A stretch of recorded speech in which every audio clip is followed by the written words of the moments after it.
why am I here and who am I? So a little bit about myself. My role is in a small team that's called the API Academy. We're a small team of people. There's 5 of us, based in the US, based in Europe, and we're part of CA Technologies. So we're part of a big software vendor, but we kind of brand ourselves a little bit differently, and our role is to talk about APIs, pretty much. It's a pretty awesome job, I have to say. And as part of my job also, one of the policies that we follow is we never talk about products. So our role is not to sell the products that CA has. CA has some products. But our role is really to help people to better understand what APIs are, why APIs make sense, how to use APIs, how to design APIs, how to change the way how you develop software and systems in a way that's influenced by APIs. And our goal is really to help people to use APIs in a better way. And then, of course, in the end, right, somehow I need to earn my salary. The hope is that some of the people that we talk to will end up buying our products, which is why I do my job. But it's really that specific role that we have is really about evangelizing APIs, basically. And the way we do that is at events like this, we talk about APIs. What we also do is sometimes we go to clients or prospective clients who say, we don't want any product training, we just want to learn more about APIs. What are APIs? Why are people excited about APIs? What is the big story behind APIs? Why so many companies are starting to use them? And sometimes then we go there and we have 1, 2, 3, 4-day workshops, sometimes with design teams, sometimes with developer teams. And we really try to teach them, how do you work with APIs, how do you design APIs, what are good APIs, what are bad APIs, all these kind of things. And again, we don't do any product training, that's not up to us. We really try to help people just to use APIs in a better way. And as another part of what we're doing, we also write things, right? So we write little articles, we write blog posts, we write also longer things. And one of the things I'm excited about, because we just got finished writing it, which is always a good thing, is we just wrote another book. It's called Continuous API Management, and it'll be out soon in December. And what I will talk about today is actually not so much just the content of the book, but kind of what we've learned in our work with people who actually use APIs. So I've been doing that job for 2.5 years now. And what we've discovered is that people still kind of sometimes, I think, miss seeing the critical value that APIs have and the critical value that you also need to focus on to make sure that you use them in a good way, right? So what we're trying to tell is a story that is, on the one hand, just about the fact that people use more and more APIs to connect their different software components, but also to tell the story that when you start doing that, your organization becomes this API-based landscape, right? You have tens, hundreds, possibly thousands of APIs that you're using, which all represent the different things that you're using in your company, different teams, developing different capabilities, coming up with cool new ideas, being able to develop them quickly and independently. But somehow you need to have an overview of what's happening, right? You want to know which APIs do we have, who's doing them, what are they doing, how can I build something new based on what we have. And the story that we want to tell in this book, and that I will tell a little bit today, is how to do that at scale, right? Because we mostly work with large organizations, with organizations that really have thousands or sometimes tens of thousands of APIs and services behind them. And then it becomes a management problem how to work with that, right?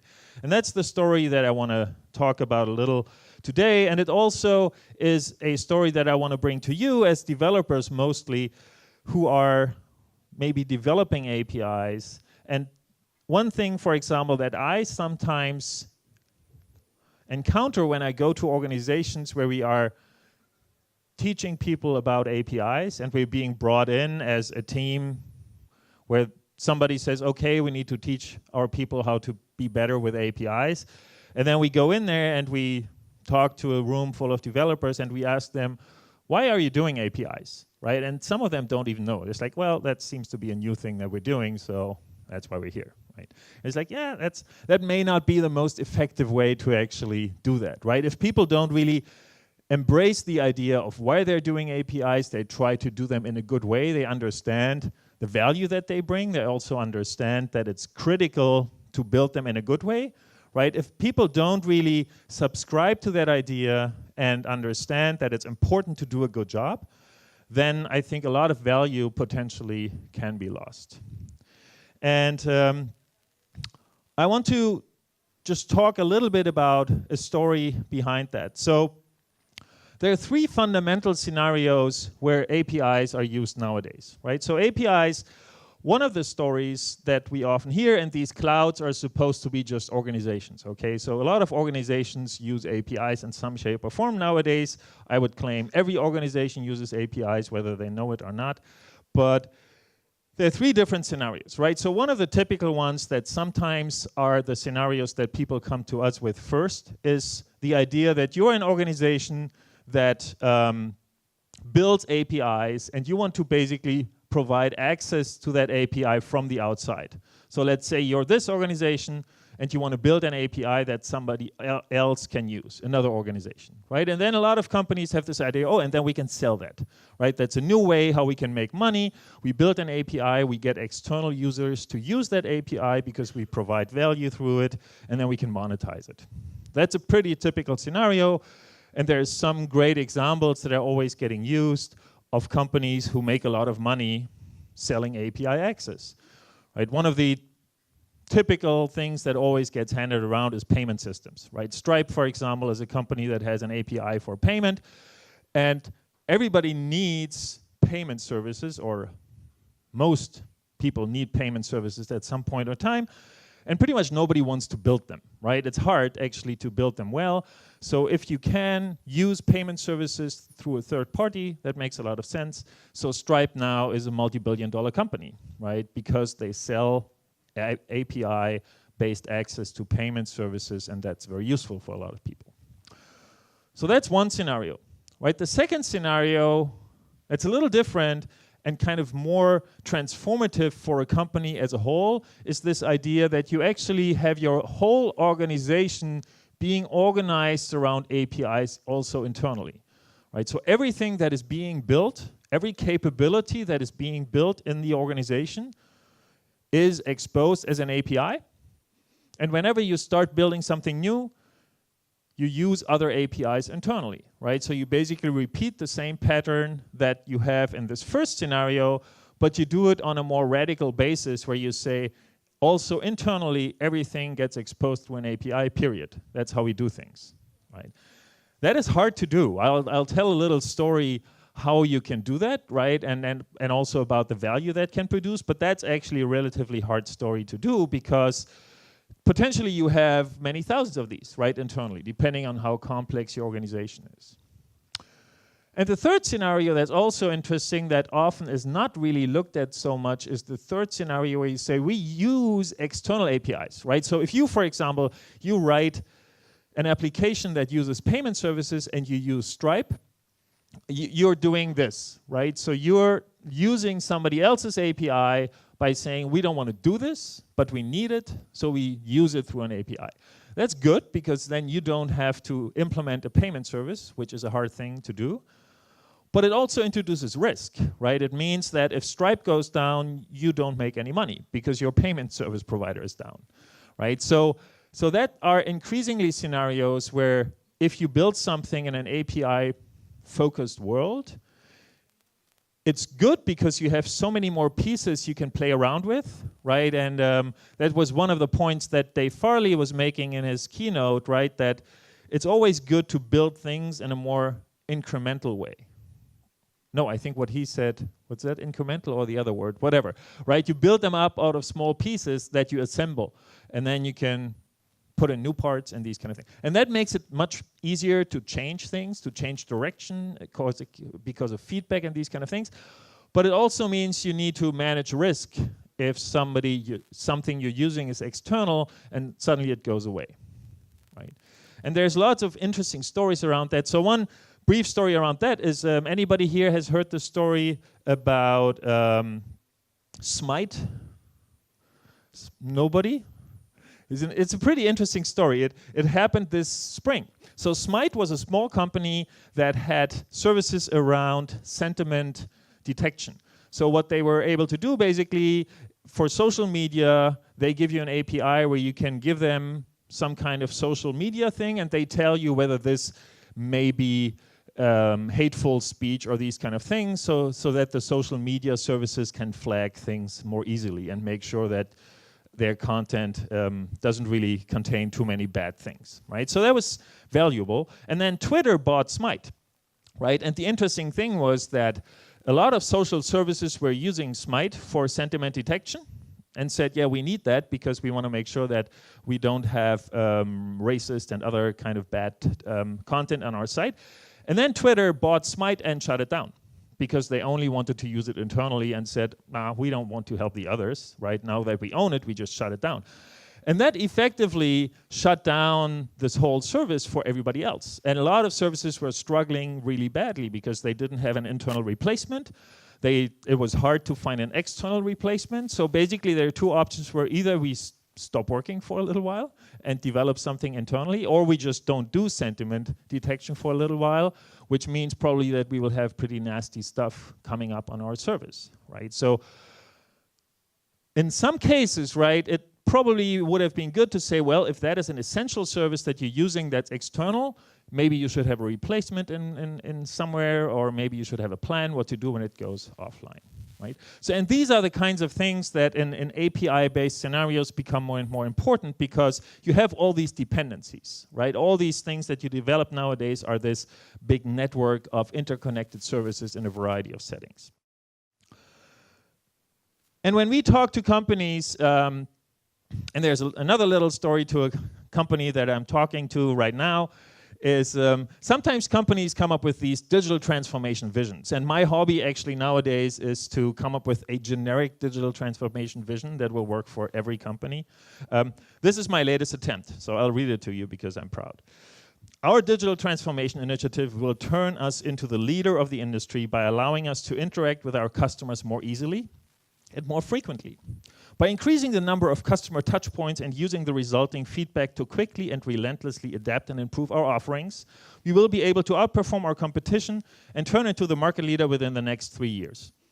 That sounds great, right?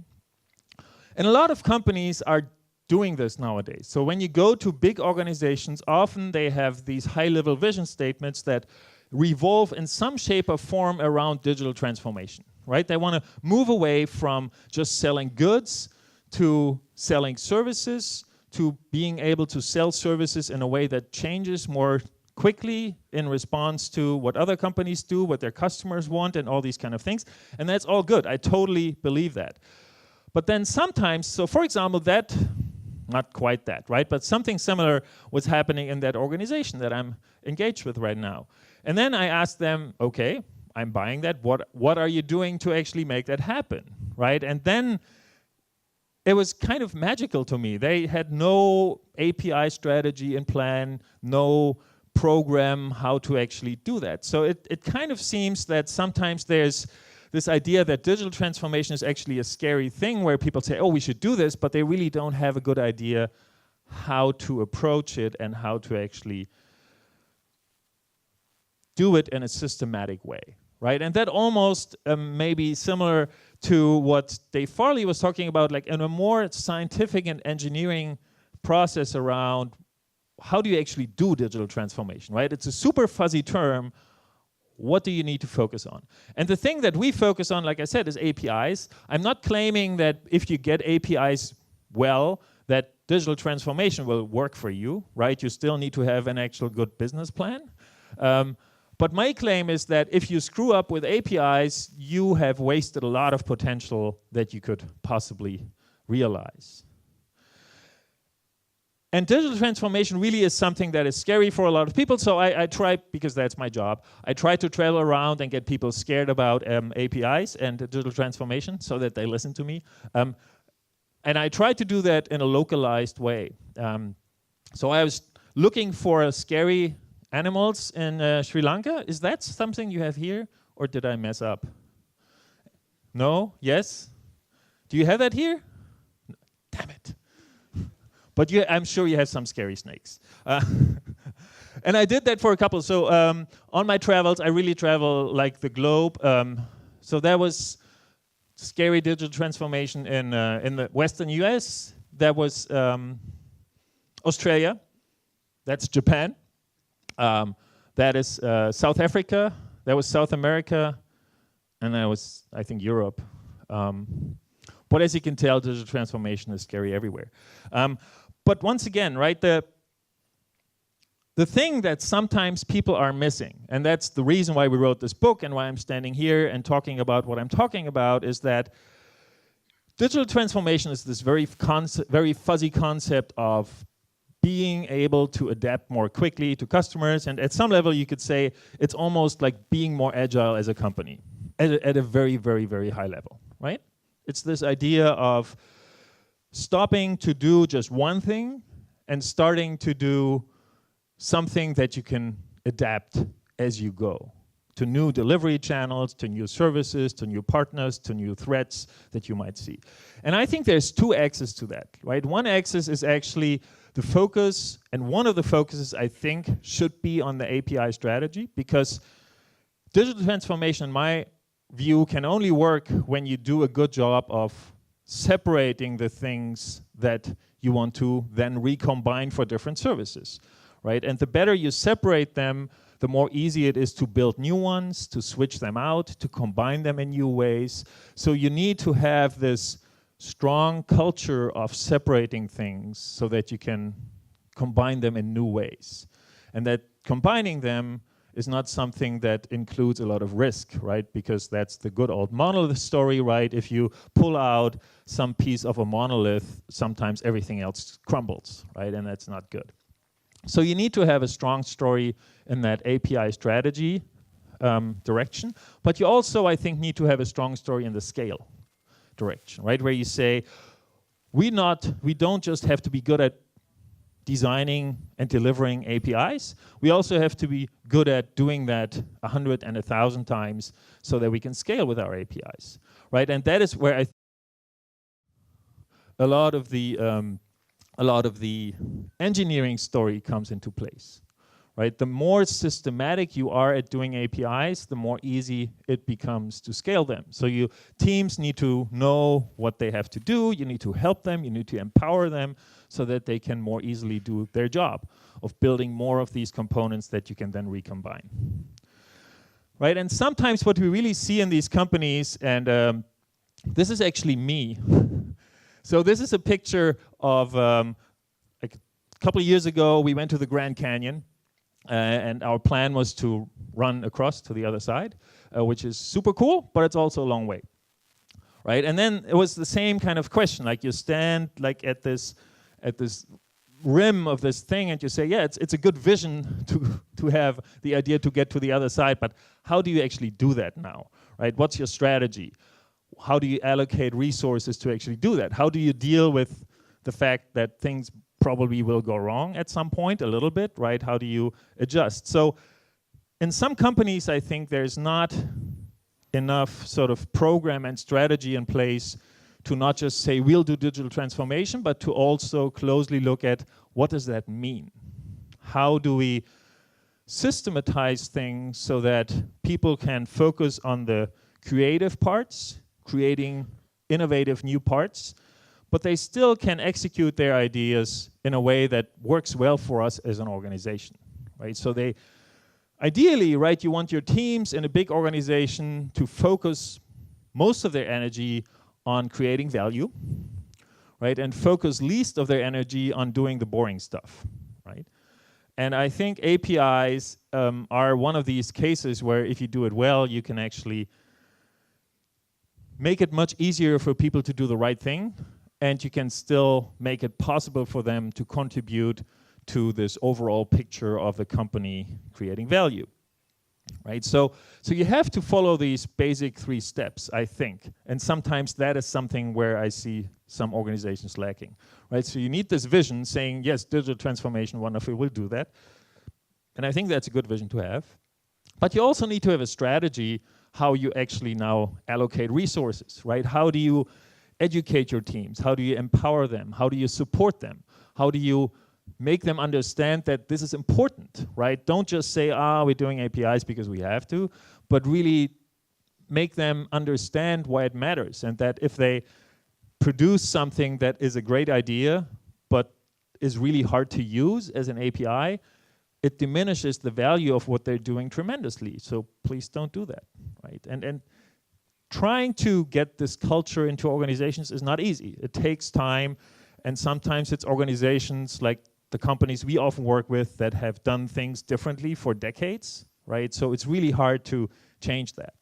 And it takes a lot of effort and explicit strategy to put in place, and a tactics, a program, right? Looking at, we thought we'd be doing this, but nobody is doing it. Why? Let's try a different path, right?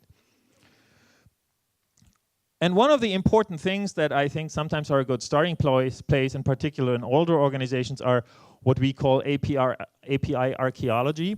So the idea that even though some companies may think they're not using APIs, pretty much every company uses APIs, right? It used to be called integration or whatever you call it, where you just combine different systems. And the difference to APIs sometimes is just that APIs are intended to be reusable. So they're a little bit different in the way how you combine systems, but it follows the same general strategy that in order to get the job done, you need different parts that you connect in certain ways. Right? And doing that in a more systematic way hopefully makes it easier in the long term, makes it more effective. And often it's a good starting point to look at an organization and figure out what kind of connections have we built already. Often these are custom built connections, and sometimes you can also learn from them and say, if we had done this in a different way, we could now use this connection for many other services, right? And we wouldn't need to create a new integration every single time, but it would just be there as an API. And sometimes it's really interesting to go into companies. So I went to a company a little while ago who were, they were doing furniture. It's a furniture manufacturer. They build high-end furniture. And even they were asking us about APIs because they have the same problem like any company. They have a design department, they have a manufacturing department, they have a marketing department, they have a department that takes care of their customers, right? And they need to connect a lot of these different systems and make sure that when they build something, they understand how many of these things they've built, they understand how well they resonate with the customers so that they can maybe build more of the other things.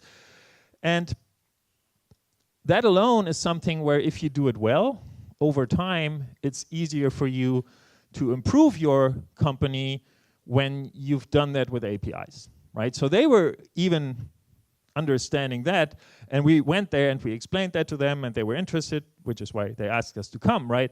But they said, yeah, we're not using APIs so far. And then we spent a little time with them, right? And we said, no, you're using APIs, you just don't know it, right? But you already built like some custom integration of your inventory system into your delivery system because somebody needed that data, and it's really ugly the way you did it, but it's an API, right? If you had done it differently, you would have much more potential for reuse. So the next time, do it this way. And then we just went through a little design exercise, what would an API look like, and these kind of things, right? And this way, you really get the teams to understand the value of it, and also get them to understand that there's a certain systematic behind it, right? It's an engineering practice. You can learn how to do APIs well, and it will create value, and it's something that a company really can focus on as a strategic thing to do.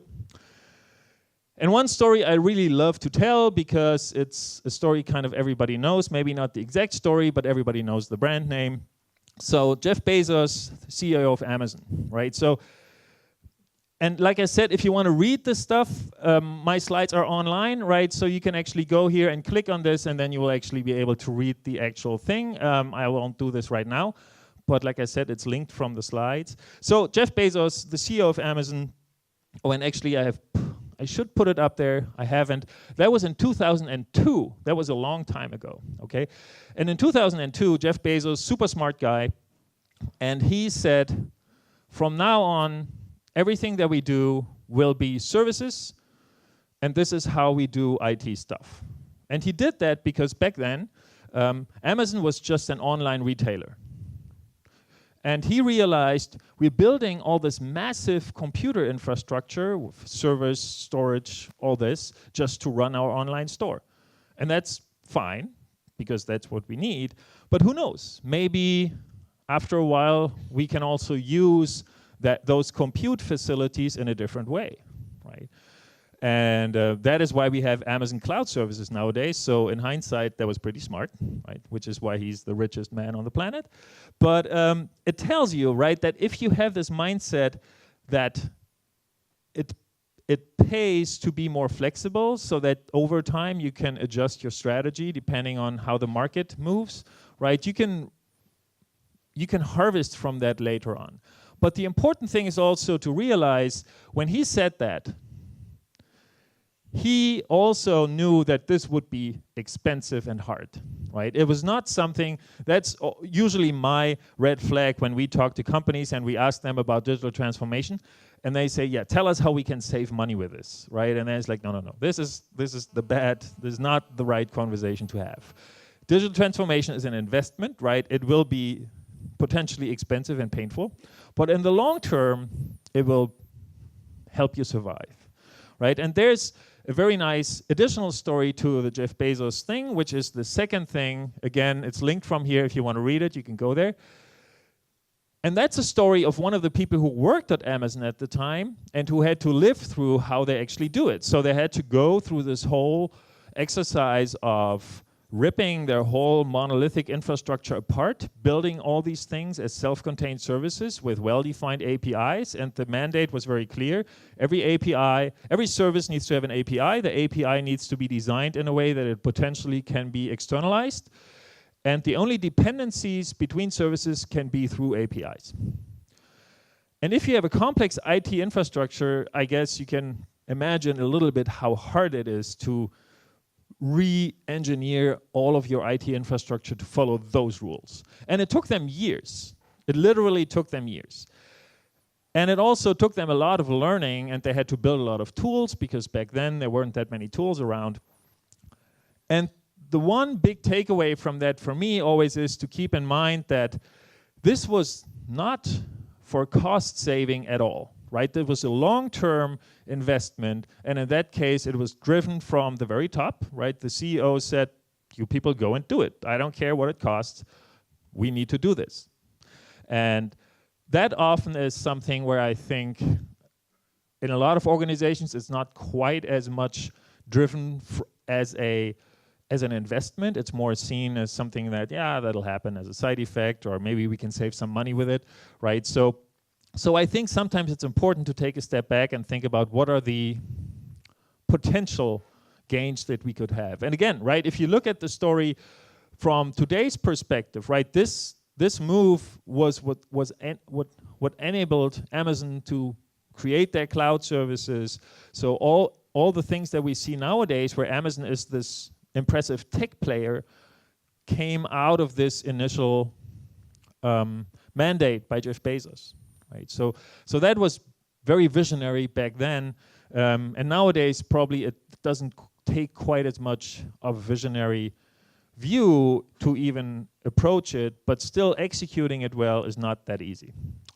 And if you ever go anywhere, right, where you're in an organization and somebody says, we should do APIs, and I don't know quite why, but let's do it, right? I would really sort of encourage you to probe a little deeper, right? And really ask, why are we doing this?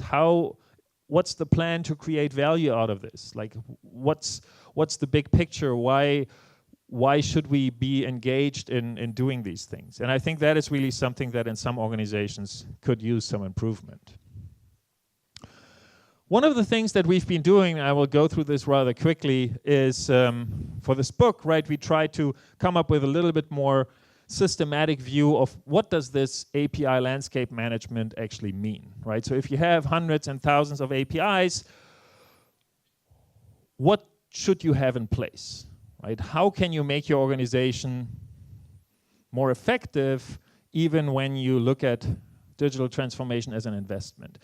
And one of the things that always are important is you want to make teams more productive, right? You want to help teams to focus on what creates value, and you want to make it easy for them to do what they have to do, right? So you want to make it easy for them to develop APIs, to design APIs, maybe to test APIs. So, and this is where then some of the vendors come in, right? So CA, my company, is one of them, where we basically sell you tools, and many other vendors sell you tools too, that take you through this whole life cycle of designing, implementing, testing, deploying, monitoring, securing, and all this, like what does it take, right? And the more things you have in place where you can help teams, the more easily it is for them to just do what they need to do to create good APIs, and then they can focus more on the value that they produce. And what a lot of companies are doing nowadays, they put in some guidelines. So those guidelines often come in document form where the companies basically tell the teams, what do we mean when we are telling you from now on you have to do APIs, right? And it contains things that sometimes are rather high level, such as should we use JSON? Should we use XML? Are we using gRPC? Are we using Kafka? Are we doing a lot of design options that you have when you design APIs, and depending on the company and depending on maybe what people focus on, sometimes they create a little bit tighter guidelines that are more specific and saying you have to do it this and this and this. Sometimes they're a little bit more open-minded.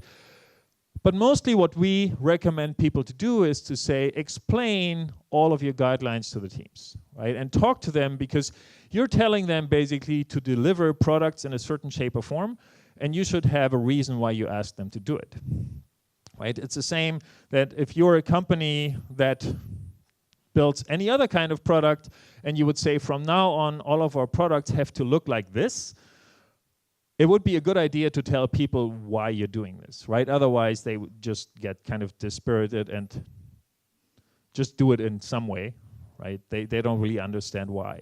So really try to come up with guidelines that make a lot of sense. There is actually, and I forgot to reload this, I should put, yeah, there it is. So there's a link here that I put in. So here you can go and explore. It's a wonderful resource. It's called the API Stylebook.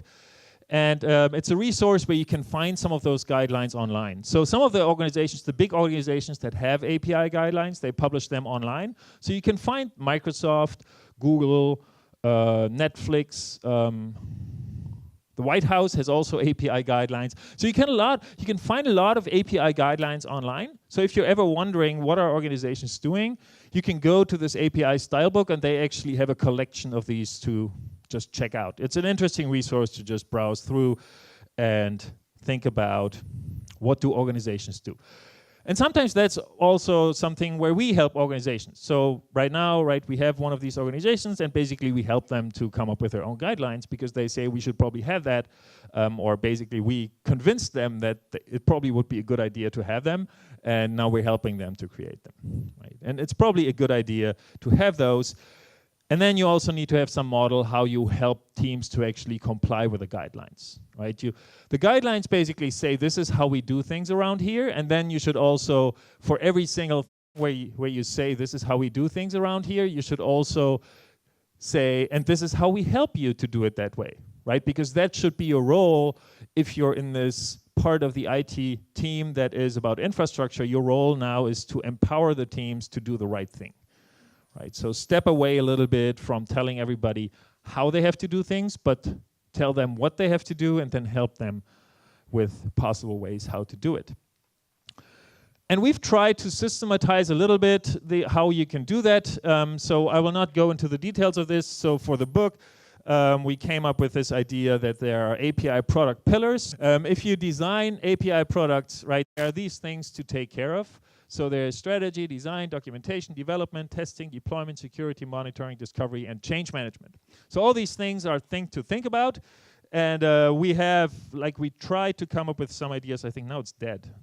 Try to come up with some ideas of how to do that for products. We also have the same general model for the whole landscape. So if your job is actually to manage those 100, 200, 1,000 APIs, here are the aspects, how we call them, that you have to think about. How do I manage the variety of APIs? I will have various design options over time. How do I manage diverging vocabularies? How do I deal with the fact that I will have hundreds or thousands of APIs?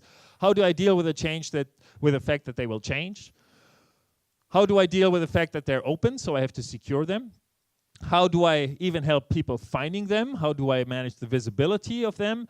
How do I handle versioning? So if an API changes, does everybody who's using that API now needs to be notified and they need to change things? That would be horrible, right? If you have an API and you have 1,000 users of the API and you make a change, do those 1,000 users now have to change their code? Well, that's possible, but probably not a great idea.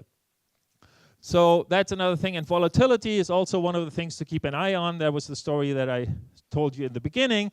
If you have APIs, some APIs may go away, right? Is your infrastructure built in a way that this can happen, so that if one API goes down, not everything else crumbles, but you are as resilient as you possibly can be. Right? So these are kind of hard tasks to really tackle, but they are important in the end if you want to go towards this direction of having potentially thousands of APIs in your organization.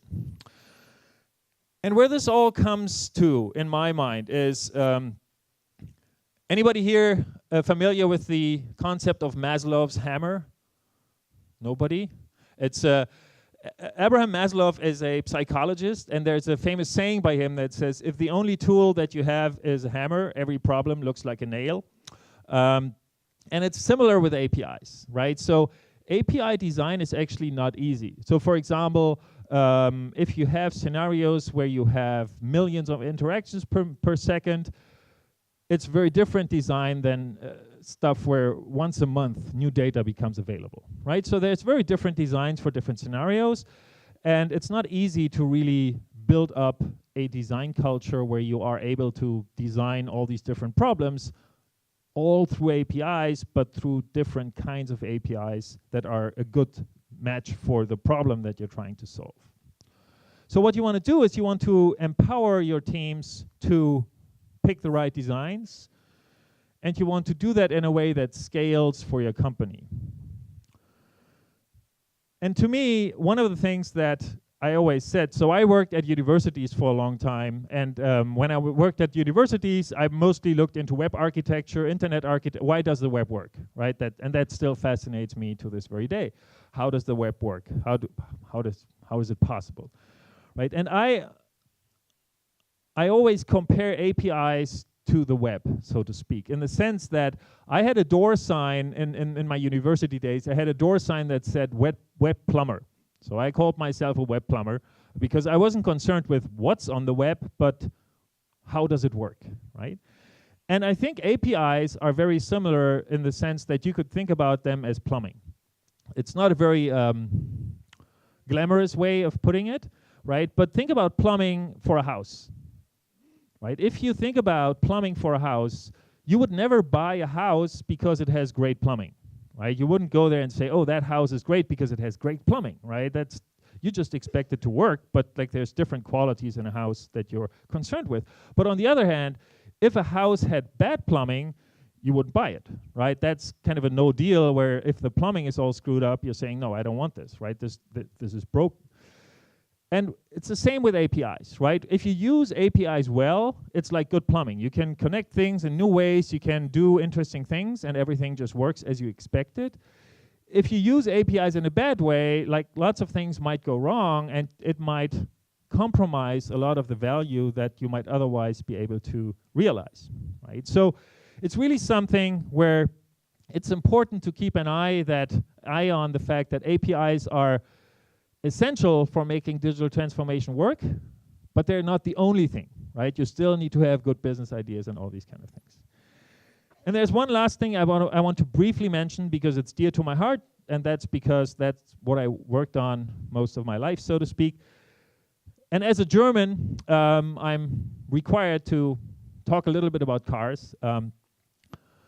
So the last thing I want to talk about is this idea of continuous architecting. And for me, this is what I took when I moved from web architecture to the API space. One of the fascinating things that I took with me was this idea that we have had the web for 30 years now. It's basically turning 30 next year, right? And we never put in a new one. right? The web is still working as it was working 30 years ago. Of course, HTTP evolved a little bit and HTML evolved a little bit, right? But we never fundamentally changed the way it works. It's a design that was able to scale from 10 servers on the planet to what we have today, right? Which to me is just mind-blowing how that works. And the concept that you can identify when you look underneath that is something that we call continuous architecting. And as an illustration, right, continuous architecting works for any kind of design. So for interface design, for example, you could say this is a car, this is a very old one, it's about 100 years old Model T, and German car coming up, yay. This is a German car, right? And it's actually pretty impressive when you think about how consistent the interface is, right? You still have a steering wheel, totally different, right? It's not mechanical anymore, it's not even hydraulic anymore, now it's electrical steering, but it's still the same kind of interface that you can use. And the same idea of continuity for interfaces is something that continuous architecting is all about. So the idea of saying, for the designs that I have, I want to be able to evolve my individual designs. So those would be API products that you have. You want to be able to improve those API products so that if you come up with improvements, you can do that. You have the freedom to do that. But you also want to be able to improve the landscape. So for example, 10 years ago, if I had asked you, what is a good way to implement a media-based website? Right? Most of you would have said, yeah, Flash. That's what you do. Right? That's pretty much the only option that's around. Nowadays, if I ask you, how would you implement a media-based website? Probably fewer people, or maybe nobody would say Flash. Right? Most people would say HTML5 or whatever your preference is, but it's still a web-based delivery, right? It's just that the landscape of the web evolved to the point where people don't like Flash anymore that much because some devices don't have it built in. So it's just the landscape kind of changed over time, right? But it was never replaced by something new. It's just that evolves, different ways of producing things, different ways of consuming things. So this landscape changes gradually over time, and products have to evolve, right? And in the same way as the practice of building websites evolves over time, the practice of building APIs also evolves over time. Right? 10 years ago, when you were developing APIs, you probably would have done XML. Now you do JSON. 10 years from now, will you still do JSON? I don't know. Maybe, maybe not, right? We don't know. But it's something where if you have to change, well, you'll learn while you're doing that, right? Like 5 years from now, you hear this new news coming in. It's like, oh, there's this new thing that you should use. And then maybe over time, you try one API and you realize, oh, it's successful. And then you adapt over time.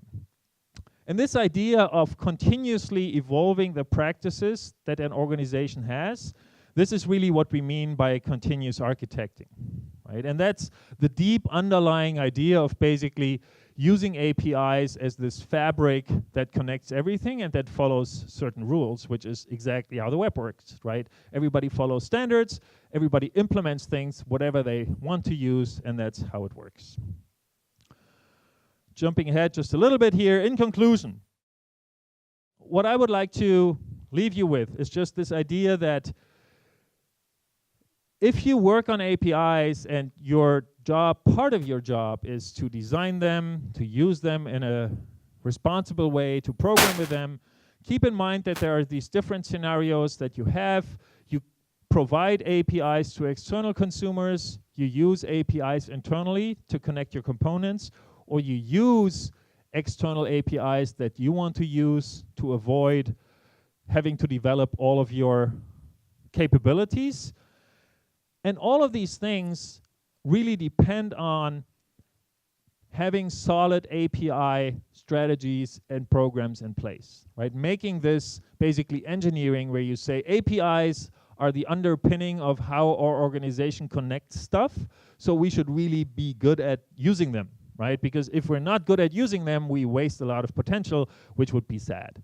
So for all these points where you say you expose APIs as a product, or you have API products inside the organizations as new IT components, or you also use somebody's APIs in this API economy. For all these components or all these ideas, I think it is important to really have an API vision and strategy and management in place. So my takeaway from this really for you is, look at APIs as something, as Dave Farley said, right, that needs some engineering approach. It's not just craft. There is a model how you can distinguish between bad APIs and good APIs, or at least you can have a conversation about it. And you can empower teams to become better at that by identifying this as something we should get the APIs right. If we don't get them right, we'll have a problem, right? That's something that will impact our organization. Okay, with that, I want to end. Thank you very much. The interface of API. Thanks. So the question, thank you very much. Yeah, good question. So the question was, API design is hard because you're designing something where you don't know the consumer, basically, right? And what's the best practice around that? It's a very good question. So some organizations basically follow internal guidelines. So for example, Microsoft internally says whenever teams design APIs, they need to have at least 2 basically scenarios that they design for. So just designing into the void, that's not the point, right? If you cannot come up with a potential consumer for your API, why are you even building it, right? It's kind of like a little pointless. So sometimes you have to come up with your own use cases. Ideally, you actually have somebody else in the organization who needs access for that data. Sometimes it may be coming from this API archaeology, where you can say, we have this component, we build custom integrations into it, and we know that these custom integrations were doing certain things. Now we try to build an API that would make these things easier. So it is one of the problems that you cannot envision all use cases. That is true. So sometimes it comes to best practices where you say, by and large, we think that most people probably like JSON nowadays, but we still have organizations, for example, and I encourage that, where they design XML APIs because they know that their customers are mostly very old-fashioned shops, and those customers prefer XML APIs. So if you design for this user population, you still design XML APIs, which makes sense for this kind of input, right? So often the designs actually are a combination of best practices where you say, this is what we usually do, and then hopefully some feedback from scenarios that you have where you know that some people want to have that API, they want to have access to the capabilities, and then you basically design for those scenarios. But there's always a little bit of a speculation in there.